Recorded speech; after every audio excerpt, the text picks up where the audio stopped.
time. Here is the chapter 8 of class 9. It is and come under the physics motion. The motion word deals with the moving object. You see around you the two states of the object, one at the rest and other is at the motion. The objects like bed, table, books on the table are at the rest, and the moving car, the moving fan, all these are in motion. Means there are two states of the object, one is the state of rest and other is the state of motion. What is the state of rest? When the body is said to be at the state of rest when its position does not changes with the time with respect to surroundings. Means when the object is at one place without changing its position with the time, it is known as the state of the rest. Suppose a book lying on the table, a stone, the bed, all these are in the state of the rest. And when we talk about the state of the motion, means that the object is changing its position with respect to the time with respect to the surroundings. Means suppose if you see a moving vehicle or moving bike, it is changing its position with respect to the time and with respect to the surrounding. It is not at a constant place. Therefore, it will be say as the state of the motion. Therefore, there are two states. One is the state of rest and other is the state of the motion. Now the physical quantities. What are physical quantities? Those quantities which can be measured are known as physical quantity. For example, time you can measure with the help of the clock or watch. You measure the time in seconds.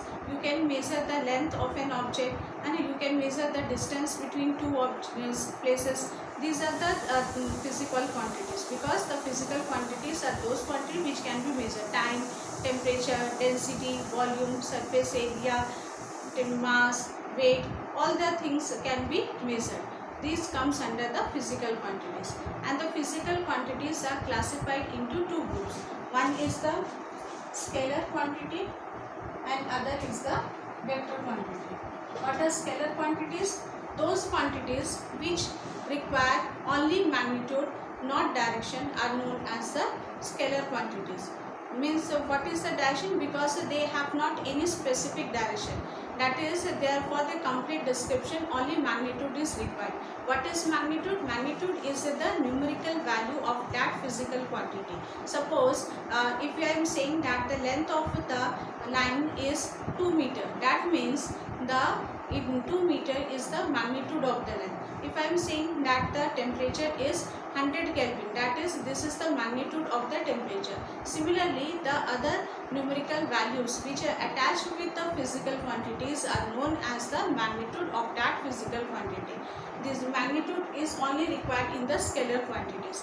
The examples of the scalar quantities are time, temperature, work, distance, mass. These are the scalar quantity, because for the description of the time we do not need the direction. Similarly, for the temperature we do not need the direction. These are the physical quantities which do not require any specific direction for the complete description. But in the case of the vector quantities, you require both magnitude and direction. So come under this are displacement, velocity, force, weight, other acceleration. These are the quantities which require both magnitude and direction for their complete description.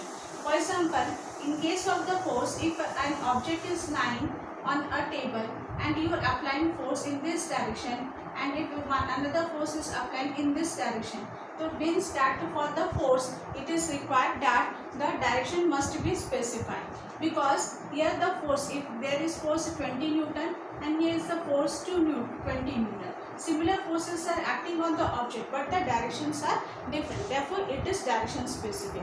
Similarly, weight requires also magnitude and direction, both it requires, because the weight, direction of the weight is always downwards, therefore it is required direction.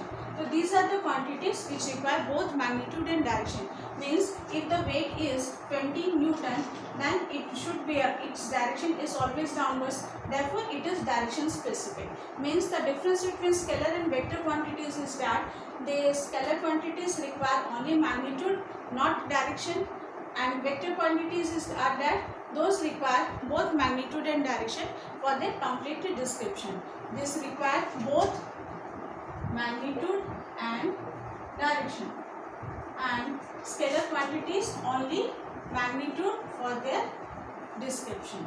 This is the difference between scalar and vector quantities.